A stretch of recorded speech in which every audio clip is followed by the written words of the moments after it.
अल्हम्दुलिल्लाह नहमदुहु व नस्तईनुहु व नस्तगफिरुह व नु'मिनु बिही व नतवक्कलु अलैहि व नऊज़ु बिल्लाहि मिन शुरूरि अनफुसिना व मिन सय्यिआति अअमालिना मन यहदिहिल्लाहु फला मुदिल्ल लहु व मन युद्लिल्हु फला हादिय लहु वनशहदु अल्ला इलाहा इल्लल्लाह वनशहदु अन्न मुहम्मदन अब्दुहु व रसूलुहु अम्मा बअदु फ़इन्न खैरल हदीस किताबुल्लाह व खैरल हदी हदी मुहम्मदिन सल्लल्लाहु अलैहि वसल्लम व शर्रल उमूरि मुहदसातुहा व कुल्लु मुहदसतिन बिदअह व कुल्लु बिदअतिन ज़लालह वकुल्लु ज़लालतिन फिन्नार फ़अऊज़ु बिल्लाहि मिनश शैतानिर रजीम बिस्मिल्लाहिर रहमानिर रहीम लिल्लाहि मुल्कुस समावाति वल अर्ज़ यख़्लुक़ु मा यशा यहबु लिमन यशाउ इनासन व यहबु लिमन यशाउ अज़्ज़ुकूर औ युज़व्विजुहुम ज़ुक्राना व इनासा व यजअलु मन यशाउ अक़ीमा इन्नहु अलीमुन क़दीर। बिरादरान मिल्लत, मुअज़्ज़ज़ सामिईन और मिल्लत इस्लामिया के नौजवानों, कुरान करीम की 25वें पारे की ये आयत करीमा है। इसमें अल्लाह ताला ने औलाद की नेमत के सिलसिले में अपने इख्तियार और अपनी कुदरत के बारे में इरशाद फरमाया है। फरमाया कि औलाद अल्लाह ताला की नेमत है और दुनिया में जितनी चीज़ें हैं वो सारी चीज़ें, दुनिया की सारी अशिया अल्लाह की मिल्कियत है। औलाद अल्लाह ही के इख्तियार में है कि इंसान को औलाद कब अता करें, कौन सी औलाद अता करें, लड़के किसे दें, लड़कियां किसे दें, किसको औलाद दें और किसे औलाद न दें, किसे लड़के और लड़कियां दोनों दें, ये इख्तियार अल्लाह का है। और अल्लाह ताला ने फरमाया कि अल्लाह जिसे चाहते हैं उसे अता करते। औलाद अल्लाह ताला की बहुत बड़ी नेमत है। औलाद की ज़रूरत हर इंसान को पड़ती है। इंसान चाहे मालदार हो, चाहे गरीब हो, चाहे ओहदेदार हो, चाहे मातहत हो, उसे औलाद की ज़रूरत पड़ती है और औलाद की ख्वाहिश होती है। एक फितरी अमर है, फितरी तकाज़ा है। अब ये इंसान के इख्तियार में नहीं है कि वो चाहे तो औलाद ले ले, चाहे तो औलाद ना ले, चाहे तो लड़कियां मांगे, चाहे तो लड़के मांगे। इसमें अल्लाह ताला ने इंसान को इख्तियार नहीं दिया है। ख्वाहिश, ज़रूरत हर इंसान को होती है, चाहे मालदार हो, चाहे गरीब हो। अल्लाह ताला ने कुरान करीम में अंबिया किराम रिज़वानुल्लाहि अलैहिम अजमईन के वाक़यात बयान फरमाए हैं, तो वहाँ अल्लाह ने अंबिया किराम के सिलसिले में ये भी इरशाद फरमाया कि उनको भी औलाद की ज़रूरत पड़ी, औलाद की ख्वाहिश हुई और उन्होंने भी अल्लाह ताला से मांगा और अल्लाह ताला ने उनके मांगने पर औलाद अता फरमाई। हज़रत ज़करिया अलैहिस्सलातु वस्सलाम के सिलसिले में आप देखिए, सारी उम्र उनको औलाद नहीं थी। उम्र के आखिरी मंजिल में पहुंचे, हड्डियां कमज़ोर हो चुकी थी, बाल सफ़ेद हो चुके थे, औलाद के होने की कोई उम्मीद और ज़ाहिरी शक्ल नहीं थी। मांगा अल्लाह से, रब्बी इन्नी वहनल अज़्मु मिन्नी वश्तअल अर्रअसु शैबा व लम अकुन बिदुआइका रब्बी शक़िय्या। अल्लाह, हड्डियां कमज़ोर हो चुके हैं, बुढ़ापे की वजह से बाल सफ़ेद हो चुके हैं। अल्लाह, औलाद की ख्वाहिश है, औलाद अता फरमा। और फिर आगे फरमाया कि औलाद जो मैं मांग रहा हूँ वो मैं इसलिए नहीं कि मेरी दुनिया आगे चलेगी, बल्कि बल्कि दीन को संभालने वाले मुझे एक वारिस की ज़रूरत है। यरिसुनी व यरिसु मिन आलि याक़ूब वजअल्हु रब्बी रज़िया। हज़रत इब्राहीम अलैहिस्सलातु वस्सलाम ने भी अल्लाह से दुआ मांगी, रब्बी हबली मिनस सालिहीन, अल्लाह नेक औलाद अता फरमा। औलाद इंसान माल के ज़ोर पर, ताकत के ज़ोर पर, सल्तनत और ओहदे के ज़ोर पर हासिल नहीं कर सकता। लिल्लाहि मुल्कुस समावाति वल अर्द यख्लुकु मा यशा। अल्लाह ने फरमाया जहाँ सारी चीज़ें अल्लाह की मिल्कियत में हैं, वहीं ये चीज़ भी अल्लाह ही के इख्तियार में। अल्लाह ने चाहा तो अल्लाह अता फरमाए। अल्लाह ताला किसी को बेटे अता करेंगे, किसी को बेटियां अता करेंगे, किसी को बेटे और बेटियां दोनों अता करेंगे। और अगर अल्लाह ने चाहा तो किसी को न बेटे न बेटियां कुछ भी नहीं देंगे। ये सब अल्लाह के इख्तियार में है। इंसान जब अल्लाह से मांगता है, मांगने के सिलसिले में उसे इख्तियार है, वो मांगे, बेटा मांगे, बेटियां मांगे। जब अल्लाह औलाद दे देते हैं, कुरान हमें ये हुक्म देता है, औलाद चाहे बेटे हों चाहे बेटियां हों, हमें उसमें फ़र्क करने की ज़रूरत नहीं। हमें औलाद को एक नज़र से देखने की ज़रूरत है। आम तौर पर होता यह है कि जिनको बेटों की ख्वाहिश होती है, और आम तौर पर मादी तौर पर मादी जहनियत रखने वाले और दुनियादार जहनियत रखने वाले इंसानों के पास बच्चों में बेटे ही की कदर होती है। वो कहते हैं कि हमें बेटा चाहिए, और अगर बेटी होगी या तो उसे नुकसान पहुंचा देंगे, या पैदा होने के बाद उसे वैसी तरबियत नहीं देंगे, उसे वैसी परवरिश नहीं करेंगे जो मतलूब है। कुरान ये कहता है कि आपको अगर अल्लाह बेटियां दे या बेटा दे या दोनों दे, दोनों के साथ यकसा सलूक ज़रूरी है। ये तो वो लोग जो अल्लाह पर ईमान नहीं रखते, या जिनका ईमान कमज़ोर है, या मादी फ़िक्र जिन पर गालिब है, ऐसे लोग ये सोचते हैं कि बेटा असल है। बेटा क्या करेगा? उनके मुस्तकबिल को रोशन करेगा, बुढ़ापे का सहारा बनेगा, आगे चलकर ये कमाई का जरिया बनेगा, नाम और ख़ानदान को रोशन करेगा। ये इंसान सोचते हैं। अल्लाह ताला ने फरमाया कि हमारी तालीम यह है कि लड़के और लड़की, बेटा और बेटी, दोनों को एक नज़र से देखने की ज़रूरत है। दोनों के साथ बराबरी का मामला ज़रूरी है। हमारे पास उनको एक नज़र से देखने की ज़रूरत है।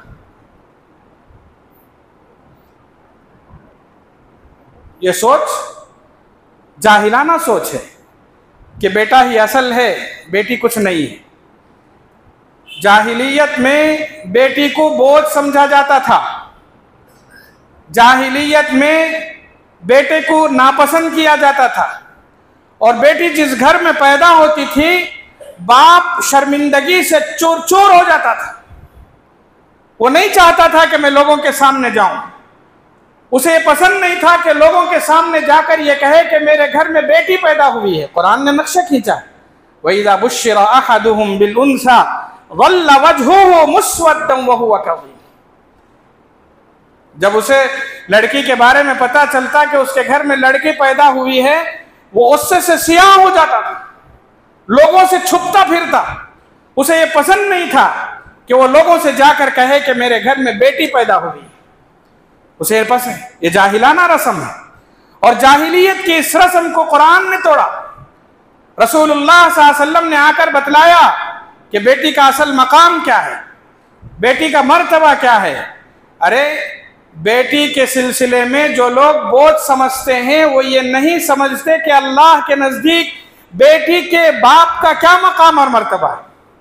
अहादीस आप पढ़कर देखिए, रसूलुल्लाह सल्लल्लाहु अलैहि वसल्लम ने कितनी खुशखबरियाँ सुनाई हैं उस बाप को जिस घर में बेटी पैदा होती। जन्नत की खुशखबरी सुनाई गई है, जन्नत के आला मकामात की खुशखबरी सुनाई गई है, जन्नत में रसूलुल्लाह सल्लल्लाहु अलैहि वसल्लम की माइयत और रिफाकत की खुशखबरी सुनाई गई है, रसूलुल्लाह सल्लल्लाहु अलैहि वसल्लम के कुर्ब की खुशखबरी सुनाई गई है और जहन्नम से आज़ादी की खुशखबरी सुनाई गई है। हमारी यहाँ की मेहनतें, यहाँ की तगोदो, यहाँ की इबादतें और रियाजतें क्यों? सिर्फ इसलिए कि जब आखिरत कायम होगी, हिसाबो किताब का मामला होगा, तो हमारा हिसाबो किताब आसान हो जाए और हमारा दाखिला जन्नत में हो जाए और हम जहन्नम से बच जाएं। हमारी मेहनतें इसीलिए हैं। और रसूलुल्लाह सल्लल्लाहु अलैहि वसल्लम ने फरमाया, जिस घर में बेटी पैदा होगी उस घर में उसके वालिदैन जन्नत में जाने का जरिया बनेंगी ये बेटी। एक मरतबा रसूलुल्लाह सल्लल्लाहु अलैहि वसल्लम ने फरमाया कि जिस बाप को अल्लाह ने 3 बेटियां अता फरमाई, उस बाप ने उस बच्ची की अच्छी तरबियत की, अच्छी परवरिश की, उसके खाने पानी का अच्छा नज़्म किया, उसकी रिहाइश का अच्छा इंतज़ाम किया, उसकी अच्छी परवरिश की, उसकी अच्छी तालीम और तरबियत का इंतज़ाम किया। रसूलुल्लाह सल्लल्लाहु अलैहि वसल्लम ने फरमाया कि ऐसे शख्स के लिए अल्लाह ताला ने जन्नत लिख दी है। सहाबा बड़े खुश हुए, सहाबा बड़े खुश हुए और उन्होंने अर्ज किया, या रसूल अल्लाह, अगर कोई खुश नसीब ऐसा नहीं है जिसके घर में तीन बेटियां नहीं हैं बल्कि 2 हैं, आप अलैहिस्सलाम ने फरमाया, कोई बात नहीं, 2 बेटियां भी अगर किसी को हैं अल्लाह जन्नत देंगे। सहाबा ने कहा, या रसूल अल्लाह, अगर किसी को सिर्फ 1 बेटी है? आपने फरमाया, 1 भी बेटी अगर किसी को है, अल्लाह से उम्मीद है अल्लाह जन्नत अता फरमाए। ये किस माहौल की खुशखबरी है? ये उस माहौल की खुशखबरी है जहां पर बेटियों को बोझ समझा जाता था। आप अलैहिस्सलातु वस्सलाम ने आकर लोगों के जहनों की तामीर की, उनके जहन को तब्दील किया, उनके जहनों की गलाजत को दूर किया और यह फरमाया कि जिस बेटी को तुमने बोझ समझ रखा है, ये तो हीरा है, हीरा। ये हमारी आखिरत को संवारने का सबसे बड़ा जरिया है, ये जन्नत को जाने का जरिया है, रब की रजा का जरिया है, अल्लाह ताला की बनाई हुई जन्नत के हुसूल की कोशिश का ये जरिया है। इसे खुश रखो, इसकी तरबियत करो, इसकी तालीम का इंतजाम करो, अल्लाह ताला खुश होंगे, जन्नत के आला मकामात मिलेंगे। अहादीस आप जमा करके देखिए, जन्नत की खुशखबरी, जन्नत के आला मकामात की खुशखबरी, जन्नत में रसूलुल्लाह सल्लल्लाहु अलैहि वसल्लम की मईयत की खुशखबरी, जहन्नम से आज़ादी की खुशखबरी, इससे बढ़कर और क्या चाहिए? अगर किसी के घर में बेटी है तो समझो हमारे लिए जन्नत जाने का रास्ता आसान हो रहा है।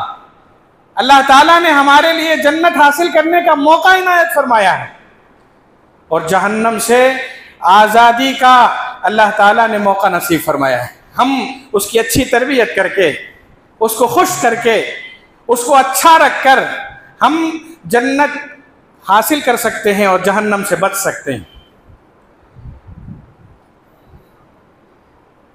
हज़रत आयशा रज़ी अल्लाह ताला अन्हा ने फरमाया कि अगर किसी को अल्लाह बेटियां अता फरमाए और इस सिलसिले में वो किसी किस्म की तकलीफ में भी मुब्तला हो, सब्र करे, सब्र करे, अल्लाह की रजा के लिए सब्र करे। अल्लाह ने फरमाया जहन्नम उसके लिए हराम कर दी जाएगी।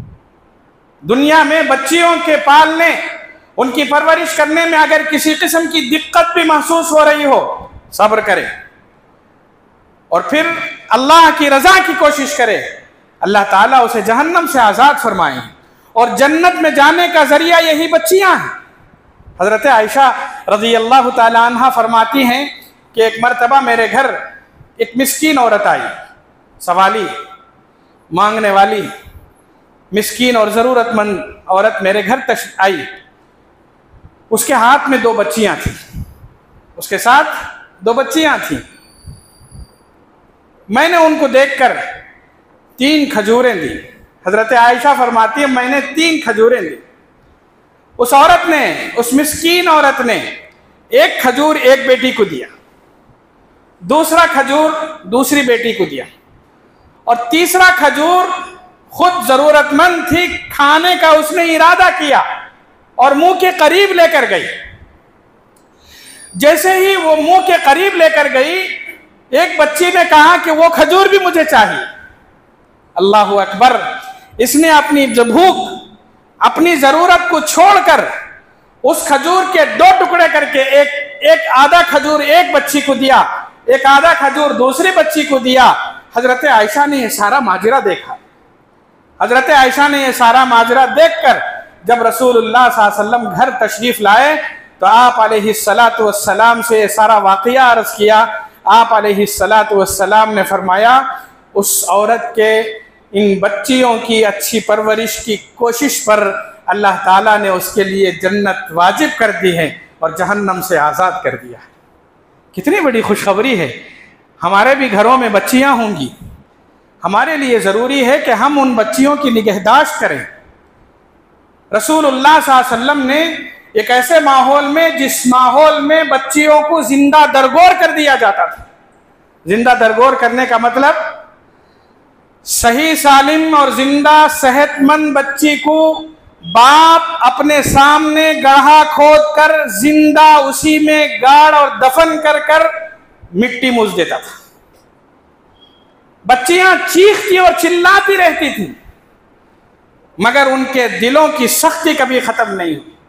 आप अलैहिस्सलातु वस्सलाम ने उन सख्त दिलों को बेटियों के लिए नरम किया।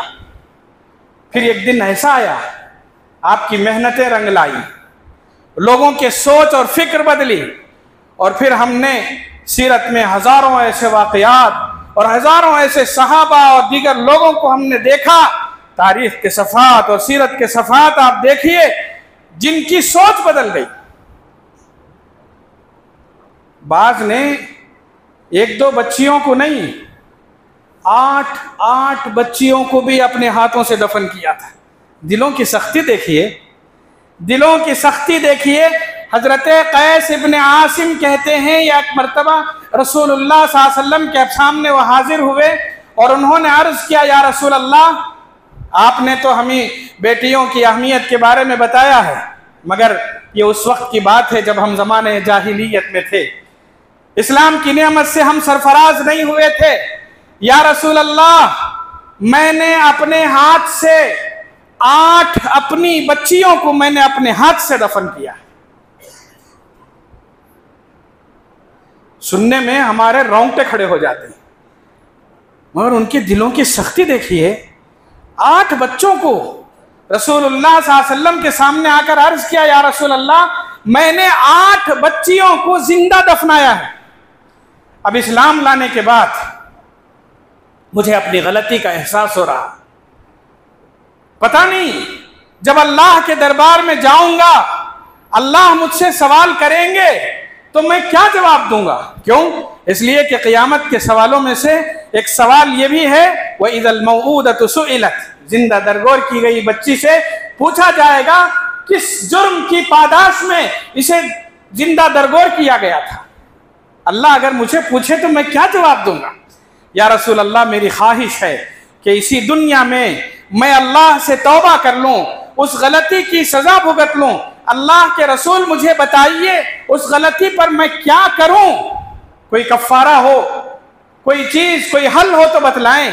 आप अलैहिस्सलातु वस्सलाम ने फरमाया, 8 बच्चियों को तुमने दफन किया, 8 बच्चियों को जिंदा दरगोर किया है। अब उसका हल एक है कि तुम 8 गुलामों को आज़ाद करो, 8 गुलाम खरीदो और फिर उनको आज़ाद कर दो। रसूलुल्लाह सल्लल्लाहु अलैहि वसल्लम से इन्होंने अर्ज़ किया, कैस इब्न आसिम ने, या रसूल अल्लाह, इतनी सकत नहीं है, ग़ुलाम बहुत महंगे हैं, एक ग़ुलाम को ख़रीदना मेरे लिए मुश्किल है, और 8 ग़ुलाम को ख़रीदूँ और 8 ग़ुलाम आज़ाद करूँ, ये मेरे लिए मुश्किल है। कोई और आसान हल हो तो बतलाएं ताकि क़यामत के सवालों जवाब से बच जाऊँ। आप अलैहिस्सलातु वस्सलाम ने फरमाया, ठीक है, आप ऐसा करो कि 8 ऊँट खरीदो और 8 ऊँट को ज़बह करके, 8 ऊँट को ज़बह करके अल्लाह के रास्ते में सदका और खैरात कर दो। रसूलुल्लाह सल्लल्लाहु अलैहि वसल्लम ने उनकी गलती का कफ़ारा ये बतलाया कि 8 ऊँट ज़बह करो और अल्लाह के रास्ते में सदका और खैरात कर दो। पता चला रसूलुल्लाह सल्लल्लाहु अलैहि वसल्लम की उस मेहनत से बेटियों की जो नाकदरी थी वो कद्र में बदल गई। सहाबा किराम रिज़वानुल्लाहि अलैहिम अजमाइन इस्लाम लाने के बाद जिन्होंने भी ऐसी हरकत की थी, उनको अपनी गलती का एहसास हुआ, शर्मिंदा हुए, नादिम हुए और अल्लाह और उसके रसूल सल्लल्लाहु अलैहि वसल्लम के सामने हाजिर होकर गिड़गिड़ा कर अर्ज किया कि अगर आप मुझे कोई हल बतला दें तो मैं इसी दुनिया में उसकी तलाफी करना चाहता हूं। एक देहाती आए, उन्होंने अर्ज किया, या रसूल अल्लाह, इस्लाम मैंने कबूल कर लिया है, मगर इस्लाम लाने के बाद इस्लाम की जो खुशी मुझे होनी चाहिए वो खुशी महसूस नहीं हो रही। पूछा क्यों, वजह क्या है? कहा, या रसूल अल्लाह, इस्लाम लाने से पहले मैंने गलतियां ही ऐसी की हैं, मैंने गुनाह ही ऐसे किए हैं जो बार बार मुझे कचोके लगा रहे हैं। वो गुनाह मुझे बार बार मेरी गुनाहगारी का सबूत पेश कर रहा है। क्या करूं? इस्लाम जैसी नेमत के हासिल होने के बावजूद मुझे बेकरारी है, बेचैनी है, समझ में नहीं आ रहा क्या करूं। पूछा, क्या किया तुमने? क्या किया है जो तुम्हें इतने कचोके तुम्हारा दिल लगा रहा? उसने अर्ज किया, या रसूल अल्लाह, जब मैंने इस्लाम कबूल नहीं किया था जाहिलियत में, मैं सफ़र पर था।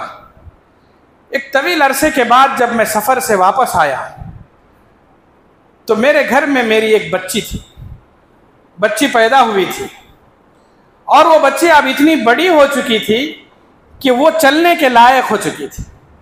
जब मैं आया तो वो चल रही थी। मैंने अपने घर में, मेरी घर में जो जचकी हुई थी वो बेटी के बारे में सुनकर मुझे बड़ा अफसोस हुआ, दुख हुआ और गुस्सा भी आया कि मेरे घर में बेटी पैदा हुई है। अब मैं लोगों को क्या जवाब दूंगा कि मेरे घर में बेटी पैदा हुई है। मैंने उसी वक्त ठान लिया, मैंने उसी वक्त इरादा कर लिया कि इस बच्ची को जिंदा रहने नहीं दूंगा। हालांकि वो बच्ची बड़ी हो चुकी थी, अभी वो चल फिरने के लायक हो चुकी थी, बोल रही थी, वो अपनी तोतली जबान से बोल रही थी, मुझे अब्बू पुकारती थी, अच्छे और बुरे की तमीज उसने सीख ली थी।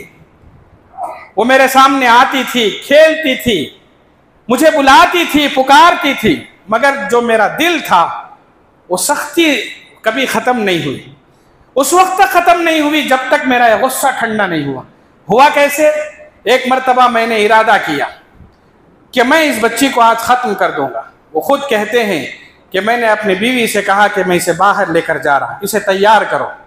मेरे सामने बच्ची तैयार हुई, उसने नए और अच्छे कपड़े पहने और जब बाहर जाने की बात आई तो खुशी से फूली नहीं समा रही थी। वो मेरे साथ खेलते कूदते आ रही थी, यहाँ तक के गांव ख़त्म होकर जंगल और बयाबान शुरू हो गए। वो खुद कहते हैं कि मैं इतनी दूर चला कि मेरे पाँव की जो गर्मी थी, मेरे पाँव को गर्म रेत तकलीफ दे रही थी, ऊपर की गर्मी झुलसा रही थी और मैं पसीने से शराबोर था, पसीने से शराबोर था। मेरी बच्ची मुझे बार बार देखती, मैं पसीना पोंछता था तो मेरी तकलीफ को देखकर बार बार आती और मुझे मेरा पसीना वो पोंछती थी। फिर उसके बाद उससे भी मुझे रहम नहीं आया, तब भी मुझे रहम नहीं आया। एक जगह पहुंचा जहां मैंने इरादा किया था कि यहां बच्ची को खत्म करूंगा। मैंने बच्ची के सामने गड्ढा खोदा, मैं गड्ढा खोदता जाता था, बच्ची मेरे साथ थी। यहां तक कि जब खोदते वक्त, गड्ढा खोदते वक्त मिट्टी मेरे ऊपर पड़ती, वो बच्ची आकर मेरी भट्टी को खत्म करती थी। मेरे इन कपड़ों से जो मिट्टी उड़ रही थी उसे वो हटाती थी। बार बार ये पूछती थी कि अब्बा, इस जंगलों बयाबान में गड्ढा खोदने की क्या जरूरत है? मैं चुप रहा, यहां तक कि गड्ढा इतना खुद गया कि अब मैं उस बच्ची को उसमें जिंदा दरगोर कर सकता था। मैंने इरादा किया, दिल सख्त था ही था, नरम तो कभी पड़ा ही नहीं था। मैंने उस बच्ची को उसमें उतारा और मिट्टी डालने लगा, तब उस बच्ची ने चीखा, उस बच्ची ने पुकार कर कहा, अब्बू मुझे मत मारो, मुझ पर मिट्टी मत डालो। वो चीखती रही, वो चिल्लाती रही, मुझ पर कोई असर नहीं हुआ। यहां तक कि उसकी आहें, उसकी कराहें, उसकी चीखें, उसकी आवाज़ें मुझे कोई मेरे दिल के गोशे को नरम न कर सकी। मैंने उस पर पूरी मिट्टी डाल दी और मैं वहाँ से निकल कर आ गया। ये किस्सा सुना रहे थे वो देहाती। जब ख़त्म करके रसूलुल्लाह सल्लल्लाहु अलैहि वसल्लम की तरफ नज़र किया तो आपकी आँखों से आंसू जारी थे, आप रो रहे थे। सहाबी ने पूछा, इस देहाती ने पूछा, या रसूल अल्लाह, मैंने वो गलती जाहिलियत में की थी, अब मैंने इस्लाम कबूल कर लिया है। या रसूल अल्लाह, वो गलती मुझे आज भी कचोके लगा रही है, मैं क्या करूं, मैं क्या करूं, मुझे आज भी वो गलती याद आ रही है। अल्लाह के रसूल सल्लल्लाहु अलैहि वसल्लम ने उनको तसल्ली देते हुए फरमाया, जो गलती तुमने की थी वो नादानी में की थी, जो गलती तुमने की थी वो जाहिलियत में की थी। इस्लाम लाने के बाद, इस्लाम से पहले की गलतियां अल्लाह ने मुआफ़ कर दी है। मुतमईन रहो, अल्लाह तुम्हारी इस पशेमानी की वजह से कल क़यामत के दिन सवाल नहीं करेंगे। सोचकर देखें, जिन लोगों ने अपनी एक बच्ची को, अपनी आठ बच्चियों को जिंदा दरगोर किया था, इस्लाम ने आकर तालीम दी कि जिन बच्चियों की कदर करें, बच्चियों को उनकी तालीम और तरबियत का अच्छा इंतज़ाम करें, तो उनके जहन बदले, ख़यालात की रो बदल गई, निगाह के ज़ाविये बदले, आदत व अतवार बदले। और उन लोगों ने जिन्होंने गलतियाँ की थी, अपनी गलतियों पर पशेमानी की। न सिर्फ ये कि उन्होंने अपने उन गलतियों पर माज़िरत चाही, अल्लाह से तौबा की, आगे चलकर उन्होंने बच्चियों को पालना फ़ख्र समझा। जिस माहौल में एक बच्ची को घर में रखना पसंद नहीं करते थे, रसूलुल्लाह सल्लल्लाहु अलैहि वसल्लम की तालीमात की बदौलत उनके जहन इस कदर खुले और उन्होंने इस्लाम को इस कदर अपनाया और उसकी तालीमात से इस कदर मोहब्बत की। चाहते थे कि हमारे घर में बेटियां पैदा हों, चाहते थे कि हमारे घर में बेटियां पैदा हों। और न सिर्फ ये कि उनके घर में बेटियां पैदा हो, कभी मौका मिल गया कि किसी की बच्ची को लेकर अपने घर में पाले, खुशनसीबी समझते थे। आप देखिए, रसूलुल्लाह सल्लल्लाहु अलैहि वसल्लम उम्रतुल क़ज़ा से वापस आ रहे हैं। जब उम्रा कर रहे थे तो उस मौके पर हज़रत हमज़ा रज़ी अल्लाह ताला अन्हु की एक बेटी आप अलैहिस्सलाम के पास आई और उन्होंने अर्ज़ किया, या रसूल अल्लाह, मैं भी आपके साथ मदीना आना चाहती हूँ। चचाजाद बहन थी, हज़रत हमज़ा की बेटी थी। उन्होंने कहा कि मैं आपके साथ आना चाहती हूँ। चुनांचे जब आप वापस हो रहे थे तो ये भी आप अलैहिस्सलाम के पीछे पीछे हो ली कि मैं भी मदीना आऊँगी। अच्छा, मदीना आने के बाद रुकेंगी कहाँ, रहेंगी कहाँ? आप अलैहिस्सलातु वस्सलाम की इस तशवीश को दूर किया दूसरे सहाबा ने। जब पता चला अल्लाह के रसूल सल्लल्लाहु अलैहि वसल्लम के साथ उनकी बहन, चचाजाद बहन आ रही हैं और इसे रखने का मसला है, तो हज़रत जाफ़र, हज़रत अली, हज़रत ज़ैद इब्न हारिसा तीनों आगे बढ़े और तीनों ने कहा कि या रसूल अल्लाह, इस बच्ची को हम रखेंगे। यहाँ तक के तीनों ने इसरार किया कि मैं रखूंगा। आप सोचकर देखिए, जिस माहौल में एक बच्ची को रखना नापसंद किया जाता था, अल्लाह के रसूल ने बेटियों की अहमियत इस कदर दिलाई, उनकी मोहब्बत, उनकी अजमत दिलों में इस कदर बिठाई कि अपने घर में बच्ची पर खुश होना तो दूर की बात, अपने से दूसरे घर की बच्ची भी अगर आती तो उसे लेकर पालने में खुशी महसूस करते थे। हज़रत जाफ़र, हज़रत अली, हज़रत ज़ैद इब्न हारिसा तीनों कह रहे हैं कि मैं रखूंगा, मैं रखूंगा, मैं रखूंगा। अल्लाह के रसूल सल्लल्लाहु अलैहि वसल्लम ने मुदाखलत फरमाई, फरमाया कि इस बच्ची को हज़रत जाफ़र रखेंगे। वजह बयान की रसूलुल्लाह सल्लल्लाहु अलैहि वसल्लम ने कि जाफ़र की जो बीवी हैं वो इस बच्ची की खाला हैं और खाला को माँ का दर्जा करार दिया गया है, इसलिए ये बच्ची हज़रत जाफ़र के साथ रहे। सोच कर देखें, रसूलुल्लाह सल्लल्लाहु अलैहि वसल्लम ने एक तारीक माहौल में बेटियों को जहाँ जिंदा दरगोर किया जाता था, बेटियों की अज़मत, उसकी महब्बत और उसके मकाम और मर्तबे को वाज़ेह किया। आज के इस माहौल में भी कहीं ना कहीं जो जाहिलाना रस्म थी, जाहिलियत की जो आदतें थीं, कहीं ना कहीं वो आज भी बाकी रह गई हैं। कितने ऐसे अच्छे अच्छे घराने हैं जहाँ बेटियों को नापसंद किया जाता है, कितने ऐसे सोचने वाले हैं जो ये कहते हैं कि मुझे बेटी नहीं चाहिए, मुझे बेटा ही चाहिए। कितने ऐसे लोग हैं जो ये समझते हैं कि बेटी से कोई फ़ायदा नहीं है, बेटा ही हमारा सब कुछ है। हालांकि अगर इसमें कोई शक नहीं कि बेटा हमारे ख़ानदान के मुस्तकबिल को रोशन करेगा, इसमें कोई शक नहीं कि बेटा हमारे कमाई का ज़रिया बनेगा, इसमें कोई शक नहीं कि बेटा वालिदैन के बुढ़ापे की सहारा बनेगा, मगर बेटी भी तो कम नहीं है। आप तजुर्बा करके देखें, मोहब्बत में, उल्फत में, खिदमत में, हमदर्दी में, खैर खाही में बेटी ही ज़्यादा ख्याल रखती है। बाप की तकलीफ बेटा बर्दाश्त कर सकता है, बेटी बर्दाश्त नहीं करती। वालिदैन की तकलीफ बेटा मुमकिन है बर्दाश्त कर ले, मगर बेटियां बर्दाश्त नहीं करती। बेटियां खिदमत के एतबार से, हमदर्दी के एतबार से, गमखारी के एतबार से बहुत बेहतर होती हैं बेटियों से। इसलिए हमें चाहिए कि हम इम्तियाजी सुलूक ना करें, या कम से कम बेटियों को नापसंद ना करें। बेटियों को नापसंद करना रसूलुल्लाह सल्लल्लाहु अलैहि वसल्लम की तालीमात के खिलाफ जाने के मुतरादिफ है। कितने सहाबा किराम रिज़वानुल्लाहि अलैहिम अजमाइन जिन्होंने ज़माने जाहिलियत में गलतियाँ की और उन गलतियों की उन्होंने तलाफ़ी चाही।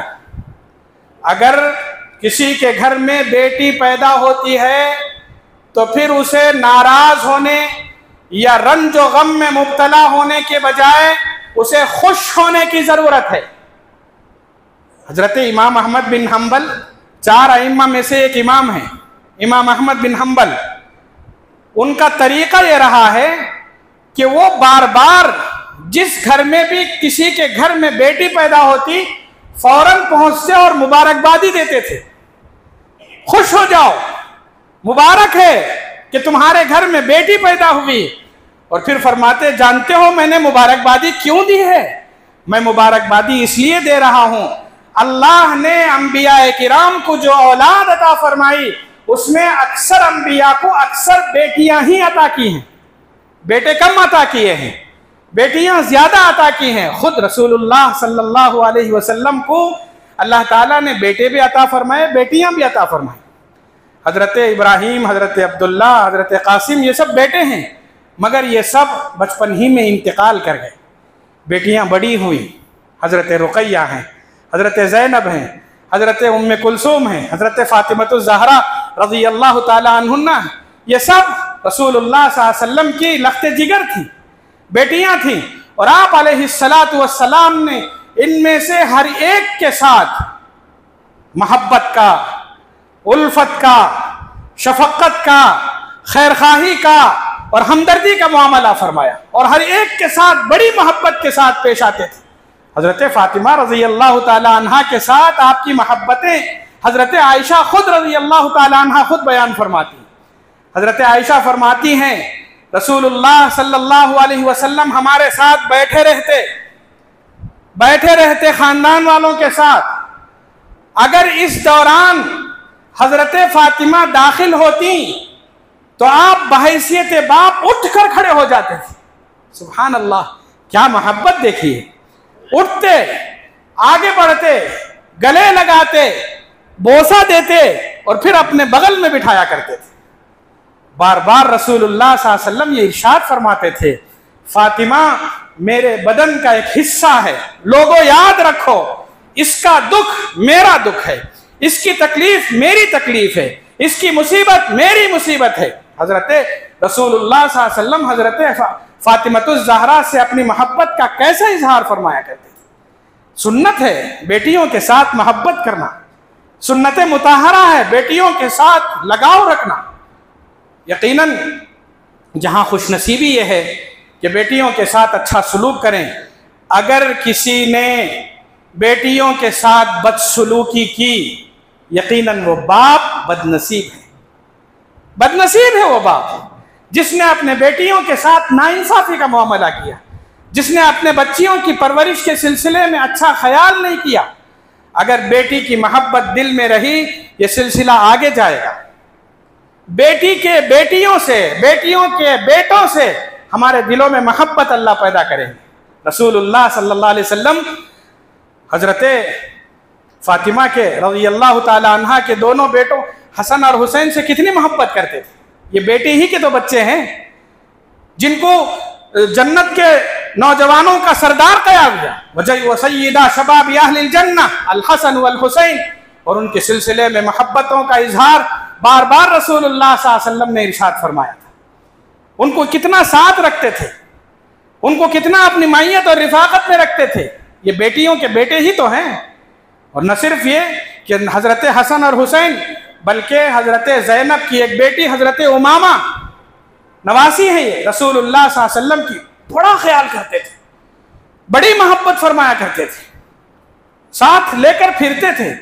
यहाँ तक के अहादीस में वारिद हुआ है कि आप अलैहिस्सलातु वस्सलाम नमाज के औकात में हाजिर होते तो आप पर आपके साथ हज़रत उमामा होती थी, आप उठा कर लाते थे। नमाज खड़ी हो जाती तो आप नमाज ही की हालत में उठाकर खड़े रहते थे। क़ियाम की पूरी हालत बच्ची को उठाकर रखते थे। रुको और सजदे के मौके पर बच्ची को बिठाते, रुको और सजदा करते, फिर उठा लेते थे। अल्लाहु अकबर। ये मोहब्बत है नवासियों के साथ, नवासों के साथ। ये मोहब्बत कब पैदा होगी? जब हमारे अंदर दिलों में बेटियों से मोहब्बत होगी, बेटियों की कदर जाने, बेटियों की अज़मत और वक़ार को जाने, उनके मकाम और मर्तबे को जाने। कहीं ना कहीं आज भी दुनियादार जहनियत रखने वाले लोग, उनके घरों में यही ख्वाहिश होती है कि हमें बच्चियों की ज़रूरत नहीं है, हमें बच्चों की ज़रूरत है। यकीनन बच्चे हमारे लिए रोशन मुस्तक़बिल हैं, मगर अगर ये जहन रखते हों कि बेटियां हमारे घर में ना हों, या बेटियां ज़हमत हैं, या बेटियां बोझ हैं, नहीं, अल्लाह का इख्तियार है, हमारा इसमें कोई इख्तियार नहीं है। ये अल्लाह की मर्ज़ी है, हमारी इसमें कोई मर्ज़ी नहीं है। हम बेटियों की कदर करें, बेटियों के सिलसिले में जो तालीमात दी गई हैं उनकी कदर करें, और साथ में अगर बेटियां घर में पैदा हों उनकी निगहदाश्त करें, उनकी परवरिश करें, उसकी अच्छी तालीम का इंतज़ाम करें। इंशाअल्लाह जन्नत भी मिलेगी, जन्नत के आला मकामात भी मिलेंगे, जन्नत में रसूलुल्लाह सल्लल्लाहु अलैहि वसल्लम की मईयत और रिफ़ाक़त भी मिलेगी। अल्लाह हम सबको अमल की तौफ़ीक़ अता फ़रमाए, बेटियों की कदर और अज़मत जानने की अल्लाह हम सबको तौफ़ीक़ अता फ़रमाए। व आखिर दावा।